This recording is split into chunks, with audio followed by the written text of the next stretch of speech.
KLAPSC എന്ന YouTube ചാനലിലേക്ക് ഏവർക്കും സ്വാഗതം. ഇന്നത്തെ ക്ലാസ്സിൽ ഡിസ്കസ് ചെയ്യുന്നത് KLAPSC short current affairs series ആണ്. 13ാമത്തെ ക്ലാസ് ആണ്. ആദ്യത്തെ ക്ലാസ്സുകൾ കാണാത്ത കൂട്ടുകാരാണെങ്കിൽ ക്ലാസ്സുകൾ കാണുക. ലിങ്ക് ഡിസ്ക്രിപ്ഷൻ ബോക്സിൽ ഇട്ടിരിക്കാം. എല്ലാ കൂട്ടുകാരും ക്ലാസ് മുഴുവനായിട്ട് കാണുക. ആദ്യത്തെ ചോദ്യം, 2023 എത്ര പേർക്കാണ് പത്മവിഭൂഷൺ ലഭിച്ചത്? 6 പേർക്കാണ്. നോക്ക്, 2023 എത്ര പേർക്കാണ് പത്മവിഭൂഷൺ പുരസ്കാരം ലഭിച്ചത്? 6 പേർക്കാണ്. 2024 എത്ര പേർക്കാണ് പത്മവിഭൂഷൺ ലഭിച്ചത്? 5 പേർക്കാണ്. 2024 പത്മ പുരസ്കാരങ്ങൾ ഇമ്പോർട്ടൻ്റ് ആണ്. അപ്പോൾ KLAPSC ഷോർട്ട് ക്വസ്റ്റ്യൻ ആണ് പത്മ പുരസ്കാരങ്ങൾ. 2024 പത്മ പുരസ്കാരങ്ങളെ കുറിച്ചുള്ള ക്ലാസിന്റെ ലിങ്ക് ഡിസ്ക്രിപ്ഷൻ ബോക്സിൽ ഇട്ടിരിക്കാം. കാണാത്ത കൂട്ടുകാരാണെങ്കിൽ ക്ലാസ് കാണുക. 2023 ജനുവരിയിൽ യൂറോയെ ഔദ്യോഗിക നാണയമായി അംഗീകരിച്ച രാജ്യം ഏതാണ്? ക്രൊയേഷ്യ എന്ന രാജ്യമാണ് 2023 ജനുവരിയിൽ യൂറോയെ ഔദ്യോഗിക നാണയമായി അംഗീകരിച്ചത്. ഇന്ത്യയിലെ പൗരന്മാരുടെ വിവാഹപ്രായം വർദ്ധിപ്പിക്കുന്നതിനെ കുറിച്ച് പഠിക്കാൻ നിയോഗിക്കപ്പെട്ട 31 അംഗ സമിതിയിലെ ഏക വനിത ആരാണ്? സുസ്മിത ദേവ്. അപ്പോൾ പഠിച്ചു വെക്കണം, ഇന്ത്യയിലെ പൗരന്മാരുടെ വിവാഹപ്രായം വർദ്ധിപ്പിക്കുന്നതിനെ കുറിച്ച് പഠിക്കാൻ നിയോഗിക്കപ്പെട്ട 31 അംഗ സമിതിയിലെ ഏക വനിതയാണ് സുസ്മിത ദേവ്. ക്യുക്കായിട്ട് റിവൈസ് ചെയ്യാം. 2023 എത്ര പേർക്കാണ് പത്മവിഭൂഷൺ പുരസ്കാരം ലഭിച്ചത്? 6 പേർക്ക്. 2023 ജനുവരിയിൽ യൂറോയെ ഔദ്യോഗിക നാണയമായി അംഗീകരിച്ച രാജ്യം ഏതാണ്? ക്രൊയേഷ്യ. ഇന്ത്യയിലെ പൗരന്മാരുടെ വിവാഹപ്രായം വർദ്ധിപ്പിക്കുന്നതിനെ കുറിച്ച് പഠിക്കാൻ നിയോഗിക്കപ്പെട്ട 31 അംഗ സമിതിയിലെ ഏക വനിത ആരാണ്? സുസ്മിത ദേവ്. അടുത്ത ചോദ്യം, ഇന്ത്യയിലെ ആദ്യത്തെ സോളാർ ബജറ്റ് ക്രൂയിസ് ബോട്ട് ഏതാണ്? ഇന്ദ്ര. ഇന്ത്യയിലെ ആദ്യത്തെ സോളാർ ബജറ്റ് ക്രൂയിസ് ബോട്ടാണ് ഇന്ദ്ര. സംസ്ഥാനത്തെ ആദ്യ മാരിടൈം ക്ലസ്റ്റർ നിലവിൽ വരുന്നത് എവിടെയാണ്? ചേർത്തലയിലാണ്. ആലപ്പുഴ ജില്ലയിലെ ചേർത്തലയിലാണ് സംസ്ഥാനത്തെ ആദ്യത്തെ മാരിടൈം ക്ലസ്റ്റർ നിലവിൽ വരുന്നത്. ദേശീയ പട്ടികജാതി കമ്മീഷൻ അധ്യക്ഷനായി നിയമിതനായത് ആരാണ്? കിഷോർ മക്വാനയാണ് ദേശീയ പട്ടികജാതി കമ്മീഷന്റെ നിലവിലെ അധ്യക്ഷൻ. പഠിച്ചു വെക്കണം, ഇമ്പോർട്ടൻ്റ് ആണ്. ദേശീയ പട്ടികജാതി കമ്മീഷന്റെ അധ്യക്ഷൻ ആരാണ്? കിഷോർ മക്വാന. നിലവിലെ മുഖ്യ തിരഞ്ഞെടുപ്പ് കമ്മീഷണർ ആരാണ്? രാജീവ് കുമാർ ആണ്. നിലവിലെ മുഖ്യ തിരഞ്ഞെടുപ്പ് കമ്മീഷണർ ആരാണ്? രാജീവ് കുമാർ ആണ്. 25ാമത്തെ മുഖ്യ തിരഞ്ഞെടുപ്പ് കമ്മീഷണർ ആണ് രാജീവ് കുമാർ. റിവൈസ് ചെയ്യാം. ഇന്ത്യയിലെ ആദ്യത്തെ സോളാർ ബജറ്റ് ക്രൂയിസ് ബോട്ട് ഇന്ദ്ര. സംസ്ഥാനത്തെ ആദ്യ മാരിടൈം ക്ലസ്റ്റർ നിലവിൽ വരുന്നത് ചേർത്തല. ദേശീയ പട്ടികജാതി കമ്മീഷൻ അധ്യക്ഷനായി നിയമിതനായത് കിഷോർ മക്വാന. നിലവിലെ മുഖ്യ തിരഞ്ഞെടുപ്പ് കമ്മീഷണർ രാജീവ് കുമാർ. അന്താരാഷ്ട്ര ബൗദ്ധിക സ്വത്തവകാശ സൂചിക 2024 ഇന്ത്യയുടെ സ്ഥാനം എത്രയാണ്? 42. അന്താരാഷ്ട്ര ബൗദ്ധിക സ്വത്തവകാശ സൂചിക 2024 ഇന്ത്യയുടെ സ്ഥാനം 42 ആണ്. പഠിച്ചു വെക്കുക. 2023 33ാമത് സരസ്വതി സമ്മാൻ പുരസ്കാരത്തിന് അർഹനായത് ആരാണ്? പ്രഭാവർമ്മയാണ്. 15 ലക്ഷം രൂപയാണ് പുരസ്കാര തുക. പഠിച്ചു വെക്കുക, ഇമ്പോർട്ടൻ്റ് ആണ്. 2023 33ാമത് സരസ്വതി സമ്മാൻ പുരസ്കാരം ലഭിച്ചത് പ്രഭാവർമ്മയ്ക്കാണ്. ലോകത്ത് ഏറ്റവും കൂടുതൽ വായു മലിനീകരണം നേരിടുന്ന തലസ്ഥാന നഗരം ഏതാണ്? ഡൽഹിയാണ്. ലോകത്ത് ഏറ്റവും കൂടുതൽ വായു മലിനീകരണം നേരിടുന്ന തലസ്ഥാന നഗരം ഡൽഹിയാണ്.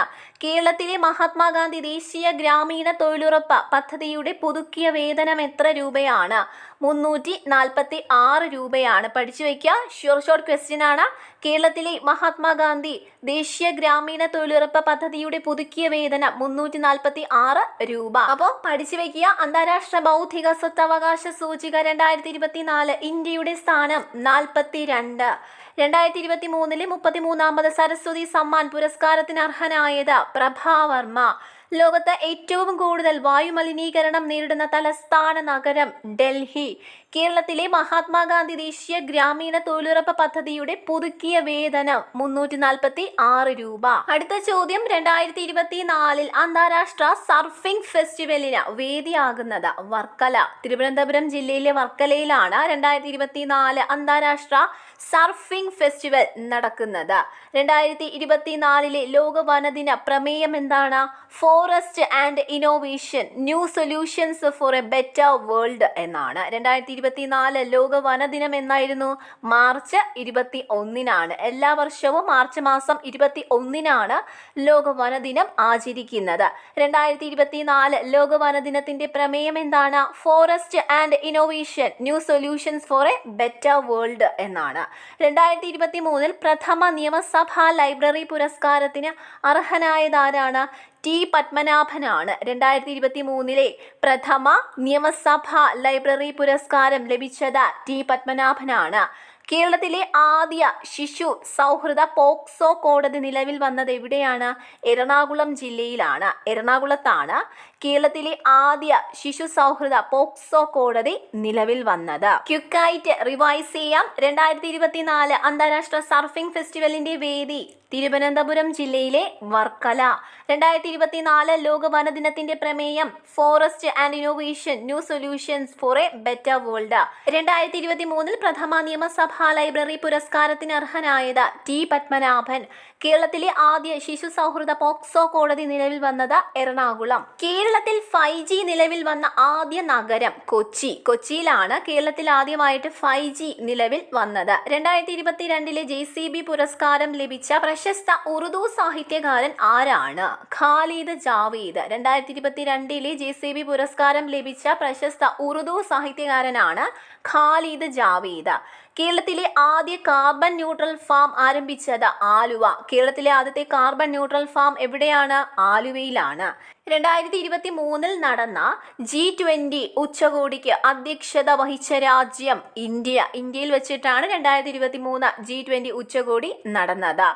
കേരളത്തിൽ 5G നിലവിൽ വന്ന ആദ്യ നഗരം കൊച്ചി. 2022 JCB പുരസ്കാരം ലഭിച്ച പ്രശസ്ത ഉറുദു സാഹിത്യകാരൻ ഖാലിദ് ജാവേദ്.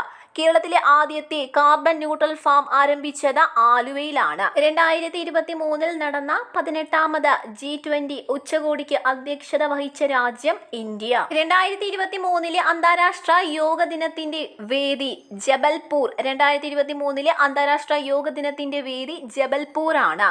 കേരളത്തിലെ ആദ്യത്തെ സമ്പൂർണ്ണ ഭരണഘടനാ സാക്ഷരതാ പഞ്ചായത്ത് ഏതാണ്? കുളത്തൂപ്പുഴ പഞ്ചായത്ത്. കേരളത്തിലെ ആദ്യത്തെ സമ്പൂർണ്ണ ഭരണഘടനാ സാക്ഷരതാ പഞ്ചായത്താണ് കുളത്തൂപ്പുഴ. സംസ്ഥാന വനിതാ കമ്മീഷന്റെ അധ്യക്ഷ ആരാണ്? പി സതീദേവിയാണ്. സംസ്ഥാന വനിതാ കമ്മീഷന്റെ അധ്യക്ഷയാണ് പി സതീദേവി.